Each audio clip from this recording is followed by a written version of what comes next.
Soy Adrián Ramírez López, presidente de la Liga Mexicana por la Defensa de los Derechos Humanos, y hoy pues seguimos compartiendo estas reflexiones en torno al tema de los derechos humanos en México, en el mundo y sobre todo en nuestra región. Y creo que vale la pena hacer un pequeño recuento, análisis de cómo los estados-nación generan su propio enemigo, generan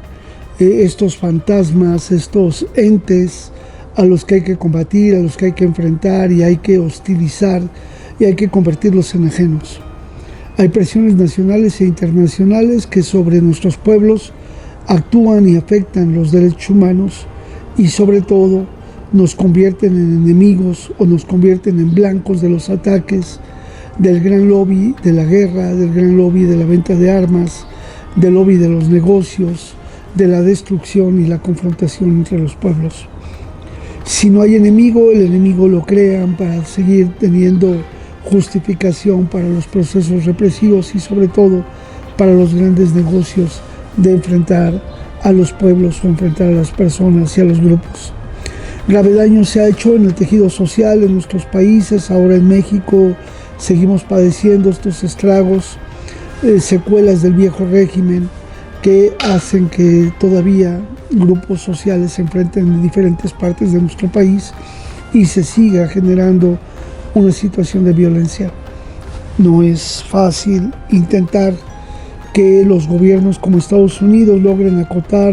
la venta de armas, el tráfico de armas y las grandes ganancias de sus empresas en aras de aparentemente vender seguridad y mantener lo que le llaman un derecho constitucional con las enmiendas allá en ese país.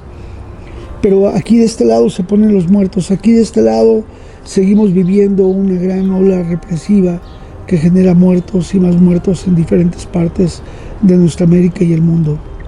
Ya vimos cómo los 20 años de actuar en el Talibán allá en Afganistán, la situación generó miles y miles de muertos y para que a final de cuentas Estados Unidos salga de Afganistán dejando un régimen que vuelve a esas prácticas y que seguramente seguirán nuevos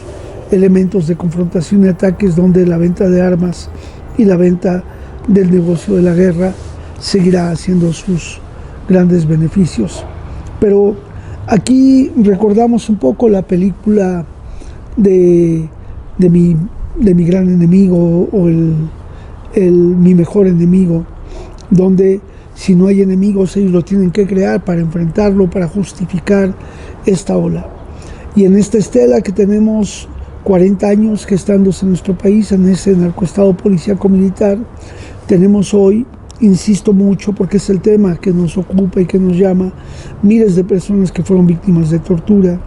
miles de personas que vivieron la fabricación de culpables para justificar este régimen en los grandes negocios que hoy tienen una situación muy grave y apremiante.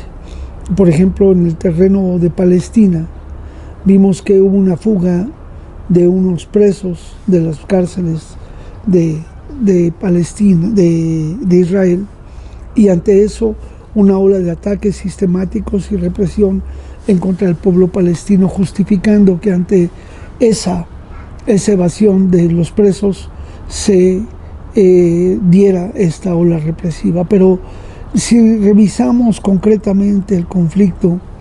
debiéramos de entender que no tendrían por qué salir huyendo o fugándose cuando ni siquiera debieron haber estado en prisión. Y como ellos, miles y miles de personas en nuestros países, en este imperialismo carcelario, y que hace que los poderes judiciales de nuestros estados-nación sean muy, muy poderosos y por lo tanto los niveles de corrupción sean tan altos. Justificar que haya tanto rezago judicial, tantos juicios, tantos procesos y esta distorsión de un aparato judicial tan poderoso que incluso en México, por ejemplo, el Poder Judicial gana más que el propio presidente de la República.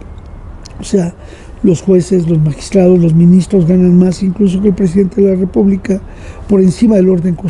constitucional. Y en lugar de lograr mecanismos para liberar a las personas, en lugar de mejorar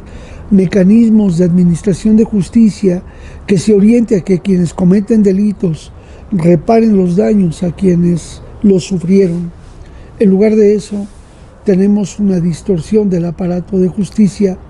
y en lugar de individualizar las penas, tenemos penas muy altas que gravan sobre todo el proceso judicial y generan un dispendio de recursos para estar haciendo juicios, apelaciones, amparos, presentaciones de incidencias o incidentes, cuando también caminaba a la par un modelo de justicia alternativa que buscaba mediante los acuerdos lograr evitar la prisión. La prisión es un elemento que abusa de la cárcel y que eso genera un gran negocio. En nuestras prisiones hoy tenemos negocios que el gobierno de México tiene que pagar durante 30 años a empresas que independientemente tengan o no en prisión a personas, ellas cobran como si estuvieran llenas al 100%. Que ha tenido que hacer el gobierno primero renegociar los contratos con esas empresas que muchos son beneficiarios, dueños de medios de comunicación o también personas vinculadas al poder que generaron este modelo de cosas para lograr mantener estos hoteles de gran lujo en los que una persona se le paga a esos lugares entre 3,000 y 6,000 pesos diarios por mantener a la persona en prisión, independientemente de que haya o no presos. ¿Qué hizo el gobierno de México? Ha llevado a prisión a estas personas, trasladándolas de diferentes puntos del país y con ello afectando de manera muy importante el vínculo, la posibilidad y sobre todo también el acceso a la justicia, porque los jueces, los abogados defensores no están cercanos al lugar y esto dificulta mucho los procedimientos. Por eso estamos instando al gobierno de México a que trate de buscar una medida diferente. Por ejemplo, que todos aquellos presos que quieran ir a esos lugares donde hay mucho espacio y que de todos modos el gobierno tiene que gastar, que el traslado sea voluntario y que les den beneficios como videoconferencias para que puedan estar en contacto con sus familiares o con sus abogados, y que también de la misma manera se organicen traslados para que se pueda ir a visitar 3 o 4 veces al año con costo a las instancias de administración de la justicia penitenciaria, para que esto favorezca que se mantenga más o menos el vínculo. Pero también tiene que favorecerse que en los centros penitenciarios los presos no tengan que tener que recurrir a que sus familiares les depositen dinero para poder comprar lo necesario para mantenerse, más allá de que les puedan dar alimentación precaria o que los presos tengan que estar comprando medicinas, que tengan que estar pagando los servicios. La Organización de Presunción de Inocencia y Derechos Humanos, a quien les enviamos un saludo fraternal, ha incluso